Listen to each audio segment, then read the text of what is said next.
So, shout out dyan mga masters, mga lodis, no? So, back to our tutorial. Shout out sa mga masters ko dyan, sa lahat ng followers natin, tsaka mga bashers natin dyan, no? So, sa inyong harapan, makikita ninyo, meron tayong pictorial dyan, 3-pin na inductive sensor, no? So, kasi nung una, gawa natin is 2-pin lang. So, meron ngayon tayo rito, ito ay isang 3-pin full metal inductive sensor. So, bakit 3-pin? Kasi 3-pin lang yun nandito sa loob niya. Kung mapapansin nyo, 3-pin lang yan. And then, meron din ako dito na cable plug, no? Para sa sensor cable plug. Meron siyang 4 cables. So, meron siyang black, white, blue, brown, no? So, ayan. So, bakit 4 yan? Kasi normal naman kasi sa mga ganito, may 4 talaga. So, depende na lang sa ino-order nyo. So, ito is for example lang. So, normally, itong white is normally closed to. Hindi to gagamitin dahil 3 ano lang tayo, 3 watts lang.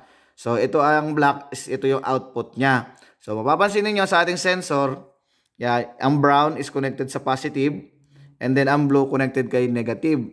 So, ngayon, itong black niya, halimbawa, magkaka-output na siya, normally open kasi yan no? May normally open yan dito sa loob ng sensor.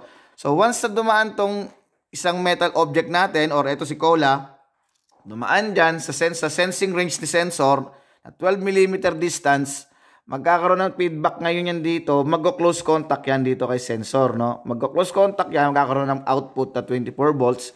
Pupunta na ngayon yan dito sa module na pinaglagyan mo, kung relay man yan, or safety module, or PLC, depende na lang sa'yo kung saan mo nilagay yan. No? Yan lang yung pinaka-principle niya, mga master. So, syempre, yung A2 ng yung alam ba, ito, relay itong ginamit ko. So, yung A2 niya, nakakommon yan sa negative, sa 0 volts. Kasi, positive yung output mo. No? Kung maging NPN yan mga master, babaliktarin mo lang. So, magiging, negative naman yung output niya. No? So, ganun lang po kasimple yung principle na ginagamit dito sa ating 3-pin inductive sensor.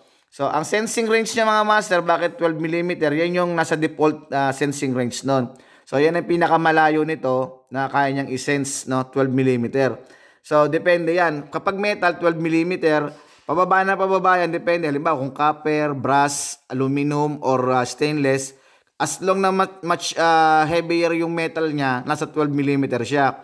Pero habang bumababa siya, like copper, parang nasa times, 12 times something 7 yata, 0.7. So, mamultiply mo lang yon. Kung ano yung magiging equivalent nun, liliit lang yan dito, bababa yan dito. Liliit ang liliit. Yung distance na sensing range niya. Pero kung full metal yan, andun yung 12mm. So, yan lang mga master. Sana may natutunan kayo. Maraming salamat po. Goodbye.